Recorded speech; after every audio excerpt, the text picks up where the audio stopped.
Question 18, we've got two sets of numbers A and B, and part A we want to just list the members of A union B. So what we can do is start off by writing the list of numbers for each set, set A and set B, and then we can tackle the question. Set A, multiples of 5 between 14, so that's 15, 20 and 25. Odd numbers between 14 and 26, I'm just going to write them out. 17, 19, 21, 23, 25.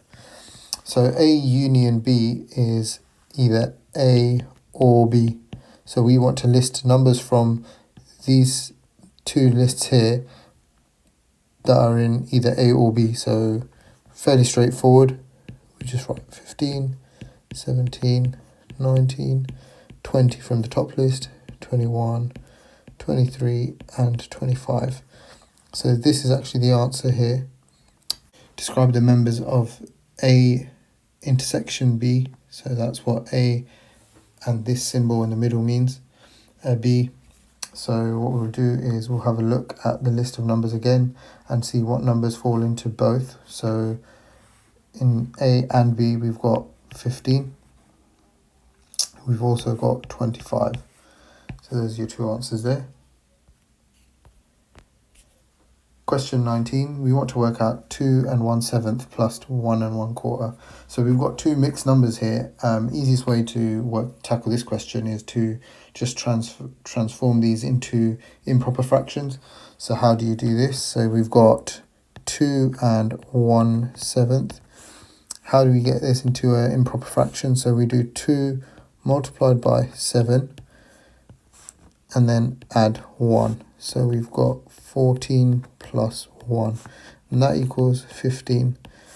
Now, if we put 15 on the numerator, the denominator always stays the same when we're doing a conversion of mixed number into a improper fraction.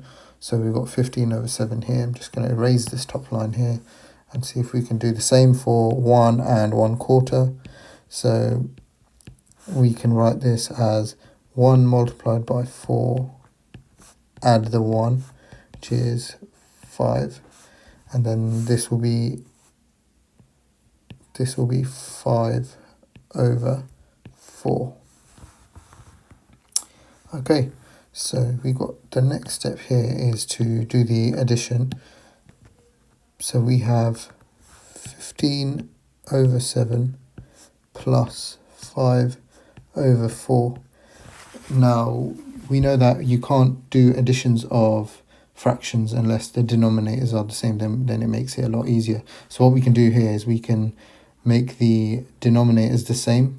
So we multiply this by 7 and multiply the 7 by 4, and then similarly we also do 4 multiplied by 7 here, 4 multiplied by 15 and 5 multiplied by 7 here.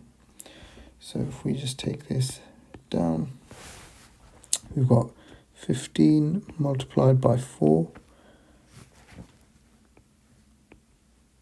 all over 4 multiplied by 7 plus 5 multiplied by 7 all over 4 times 7. So 15 times 4 is 60, and that's over 28. And if you add 5 times 7, which is 35, all over 28 again, that's going to give you 60 plus 35 is 95 over 28. Part B, work out 1 and 1/5 divided by 3/4. Give your answer as a mixed number in its simplest form. So similar to part A, what we're going to do is we're going to convert these into improper fractions. And because the question has actually asked us to give the answer as a mixed number, we need to ensure that we convert it back into a mixed number. So we'll start off with 1 and 1/5. So if you remember, it was the whole number multiplied by the denominator and then add the numerator, and that will give you your new numerator, which is going to be over the denominator as normal. So that's 5 plus 1, which is 6 over 5. And we're being told to divide by 3/4, and how we do division of a fraction is we actually multiply the reciprocal. So what does the reciprocal mean? Reciprocal is the opposite, or the fraction flipped upside down. So if we have 3/4, the reciprocal of 3/4 is 4/3. So what we'll do is we'll write this as divide by 3/4, and then we can change that up. So 6/5 multiplied by 4/3. 6 times 4 is 24, and we have 5 times 3 is 15. Now we want to also put this into a mixed number. So how many 15s go into 24? Well, we know one whole 15 goes into there, and then we have a remainder. What that remainder is whatever 24 minus 15 is, that is going to be the remainder on the numerator here. So 24 to take away 15 is 9, and then that's 9/15. So your answer is going to be 1 and 9/15. Question 20. There is a ratio here with numbers of houses to the number of flats, and then another ratio for number of flats to the number of bungalows. So we're given that there's 50 bungalows in the village. We want to work out how many houses there are in the village. So what we can do here is we can write out the ratio of houses into flats. So it's 7:4. Then we also have a second ratio which has a flat element with bungalows, and that's 8:5. Now what we can do here is we can try to merge the two ratios together, so we get houses is to flats, and then flats is to the bungalows. So yeah, you can see here we multiply by 2 to get the flat figure to be from 4 from the first ratio to 8, which is in the second. So if we're doing that to get to the flat on the second ratio, we must also do it to the house ratio on the first one. So 7 times 2 is 14. You can see 8 is already there in the middle, and then the bungalow stays as it is because we're just following it along, and the only aspect here was flat needed to be doubled, so then we used the same aspect here to double the house's figure. So now we've got a ratio of 14 to 8 to 5, and then we're given that there's 50 bungalows in the village. So 5, how do we get to 50? We multiply by 10. So in the same way we can multiply 8 by 10 to get how many flats we know there are.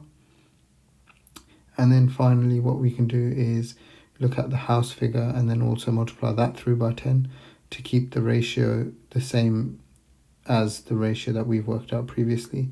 So we know here that 140 houses are in the village.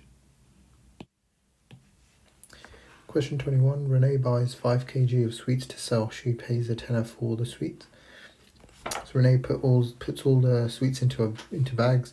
She puts 250 grams of sweets into each bag and sells each bag of sweets for 65p. Renee sells all the bags of sweets. Work out her percentage profit. So if we start by just identifying that it costs £10 to get 5 kg of sweets, that's the same as writing 5,000 grams. Now the reason I write grams here is because when we go deeper into the question, the grams were mentioned as part of the second part of this question.